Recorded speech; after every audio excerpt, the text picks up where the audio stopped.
and then I ramped it up. Where am I finding my items? We're going to talk about that, but first I want to talk about something else. I do want everybody to introduce themselves. So I'm in New York City. This is my Manhattan apartment. So introduce yourselves. Hi, Polly. Come on in, everybody. Auction Valley, I'm pretty sure you're in Australia, if I remember correctly. Yes, do you like the great coffee cup? Good. You win, Terrill, on that. And that's why I wore this. This is the Greek coffee cup, which is like one of the big things here in New York City. You are in Australia. I thought so. Yay, we love having our international come. California, Oklahoma, North Carolina, Pennsylvania. Hi, Memphis. Hi, Maryland. Good. We're all over the place, and we're international tonight. Pennsylvania, yay. So, first thing that I want to talk about, well, actually, because somebody asked the question, so let's do that. And then I want to hop to what I wanted to talk about, which is, where do people get the items that they sell? And the answer to that is lots of different places. When you're starting out, I recommend that you don't buy a thing. I recommend that you only sell things that you own, that you go through your closets, you go through your drawers, and just sell things that you own, because you want to make sure that selling on eBay, selling on Etsy is something that you want to be doing. Then once you find out you love it, then you start to ramp it up. And I've got some great blogs on free inventory, and that's on my website, ilovetobeselling.com. And hop over there and read those, because you want to get started with free inventory. Thrift shops, yard sales, and you've been selling 5 years. A lot of people, that's what they do. And we're going into yard sale season, which is perfect. So yard sales, thrift stores, consignment stores. The other thing is, don't forget retail arbitrage, which is you walk around with your phone and you go into stores.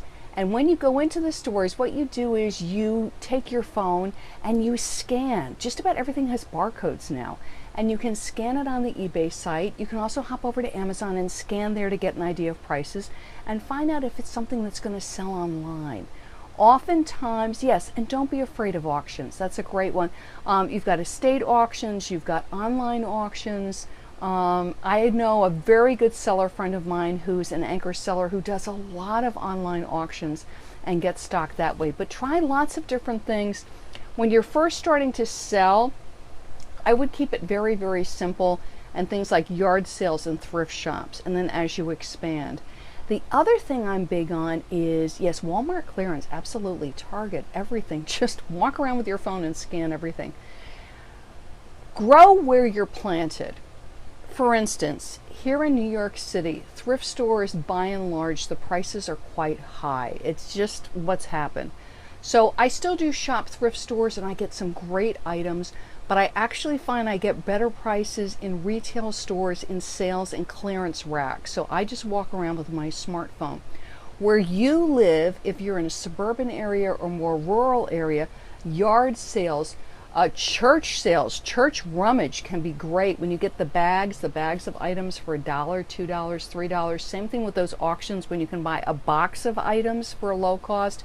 So look in your area and see what's available in your area. It's going to be different for everybody. One person has great yard sales, somebody else has great thrift stores, somebody else has great consignment stores, somebody else has great outlet malls. So go where you are. Yes, $5 bag last weekend. Good. So look around where you are. And if you're going to start to be traveling a lot, to be getting to places where you're going to be sourced, do factor in the cost of gas and do consider your time. Unless it's just something that's like recreation to you and it's such fun and you don't mind if it's going to take you an hour and a half, or 2 hours to get to the place. And again, another thing to do is when you're thrifting and rummaging and church sailing is be smart about it and run errands to and fro. So, you know, I'm doing my food shopping on the way back because it's the same route, that kind of thing, because you want to save time while you're doing all of this. Now, the reason for this, the kiss me, do you love my kiss me, is celebrate. And that's what I wanted to Periscope about tonight. I think so many times we're so busy listing. And we are, yes, track your mileage, and there's a lot of good free apps, so Google that because you can do it with your phone. But a lot of times as sellers, we're so busy listing, we're so busy shopping, we're so busy, thank you so much. And what we forget to do is celebrate. And I mean this. It's so important because it helps your mindset. I find sometimes, you're listing, you're photographing, you're packing, you're shipping, and it can be like, you just get tired. So celebrate. In the eBay Selling Basics, Nothing But Selling Basics groups, we had several sellers this week. It was their first eBay sale. Do you remember your first eBay sale or your first Etsy sale? Remember that? It's wonderful to share that with other sellers because we get such a kick out of it because I remember that. It's wonderful. We just had somebody in eBay Stores, Nothing But eBay Stores group celebrate, drum roll, 20,000 feedback. That's great. You want to be in Facebook groups. You want to be in seller communities where you can celebrate together because your fellow sellers know what that's like. On my Facebook, I know 20,000. Isn't that great? I just got 10,000 like last week, and I was like, woo! On my Facebook business page, I love to be selling. I just got 1,000 page likes. I'm actually over 1,000 right now. I'm up to 1,003. Celebrate. And if you have a Facebook business page, that's called a milestone, and those are good to do. It's a nice social post. So when you, I know if one only, it's true. So when you get a milestone, your first sale, your 100th sale, your 25th sale, your 500th feedback, your 1,000 feedback, you're a red star, you're a purple star. That's great. You just sold the magazine. Put it on your Facebook business page as a milestone.